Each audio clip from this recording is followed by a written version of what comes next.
அன்பான நேயர்களே, நவகிரகங்களின் பலன்களை சொல்லும் பொழுது எந்த கிரகங்கள் நின்று பலன் கொடுக்கின்றன அல்லது எந்த கிரக தசை நடக்கும் பொழுது நமக்கு நல்ல தீய பலன்கள் கிடைக்கின்றன என்பதை பற்றியும் நிறைய பார்த்துருக்கிறோம்.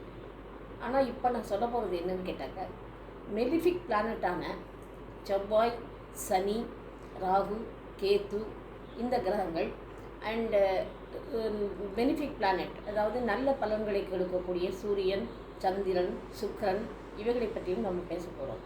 சூரியன் என்னென்ன மாதிரி பலன்கள் கொடுக்கும், எப்படிப்பட்ட வேலைகளை சூரிய ஹோரையில் நம்ம செய்யலாம் அப்படின்னு பார்த்தாக்க, கவர்மெண்ட் சம்பந்தம், அரசாங்க சம்பந்தமானது அல்லது அரசாங்கத்தோடு தொடர்புடைய வேலையாக இருந்தால் நமக்கு அது சாதகமாக இருக்கும். எப்பொழுது அந்த சூரியன் நம்ம ஜாதகத்தில் பலவீனமாக இல்லாமல் பலமாக இருக்கும் பொழுது. அதே மாதிரி சந்திரன் சரியாக இருந்ததுனாக்க, நல்ல ஸ்ட்ராங்காக இருக்கணும். குருவோட திருஷ்டியும் இருந்ததுனாக்க ஹோட்டல், டிரான்ஸ்போர்ட், மீடியா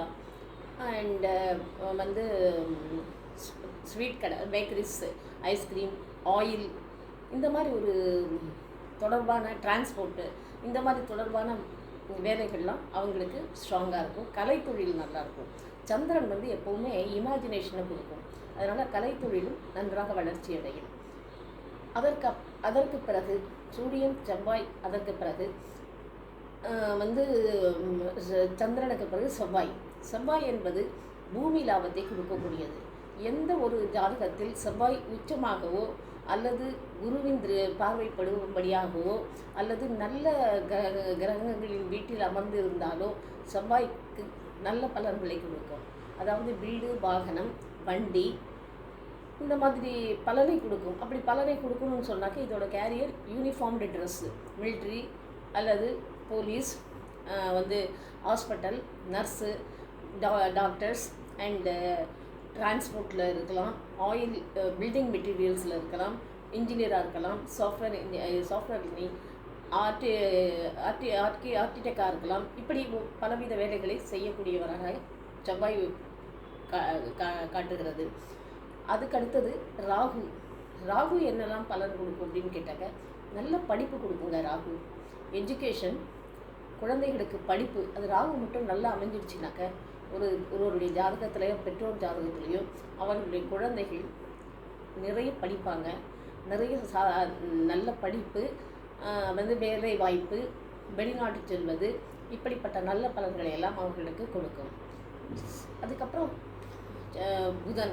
புதன் எடுத்துனீங்கன்னாக்க நல்ல படிப்பு, கற்பனை வளம், இமேஜினேஷனரி, கவிதை எழுதுவது, கலைத்தொழிலில் ஆர்வம் கொள்வது, அப்புறம் ஸ்கிரிப்ட் ரைட்டர் அண்டு இலக்கிய பேச்சாளர், பேசுவதற்கு கூடிய புதன் ஸ்ட்ராங்காக இருக்கணும். புதன் ஸ்ட்ராங்காக இருந்ததுன்னா பேச்சு திறமை மிக அருமையாக இருக்கும்.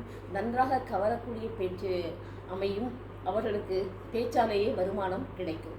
இப்படி பேச்சு தான் ரொம்ப இம்பார்ட்டண்ட்டு புதன் கிரகத்திற்கு. அதே மாதிரி கொரியர் கம்பெனியில் வேலை பண்ணுவதோ அல்லது இது ஏர் இந்தியாவில் வேலை செய்கிறதோ இந்த மாதிரி வேலைகள்லாம் புதன் கொடுக்கும். ஸோ ஜாஸ்தி பார்க்க போனாக்க ஒரு சினிமா துறையிலும் இவர்கள் நன்றாக இருந்து முன்னேறுவார்கள். சுக்கிரன் கூட, புதன், சுக்கிரன், சந்திரன் இந்த 3 கிரகங்களும் நன்றாக அமைந்து விட்டால் ஒரு ஜாதகத்தில் அவர்களுக்கு சினிமா துறையில் நல்ல வெற்றி கிடைக்கும். ஆனால் எது கிடைச்சாலும் சரி, எல்லாருக்குமே ஓரளவு ஒரு 10 வருஷம் சரியாக இருந்தால் அடுத்த ஒரு 5 வருஷத்துக்கு டவுன்ஃபால் ஏற்படும். இது சகஜமானது. ஆனால் மேஜர் பார்ட் என்ன அப்படிங்கிறது தான் நம்ம பார்க்கணும். எதில் அவங்க வருமானம் வருது, எதில் அவங்க கெட்டிக்காரங்களாக இருக்காங்க, எதில் அவங்களுடைய திறமையை சாதிக்க முடியும், எந்த திறமையினால் அவர்கள் வெளிவர முடியும், இதையெல்லாம் பார்த்தோம்னாங்க இதுதாங்க ரொம்ப இம்பார்ட்டன்ட். அதன் பிறகு கேத்து நல்ல புத்தியையும் நல்ல ஞானத்தையும், வயசானவங்களோட பேசுறது, அவங்களோட அனுபவத்தை பகிர்ந்து கொள்வது, அப்புறம் நல்ல படிப்பு, ஆன்மீக துறையில் இறங்குவது, இந்த மாதிரியான வேலைகள் எல்லாம் அது கொடுக்கும்.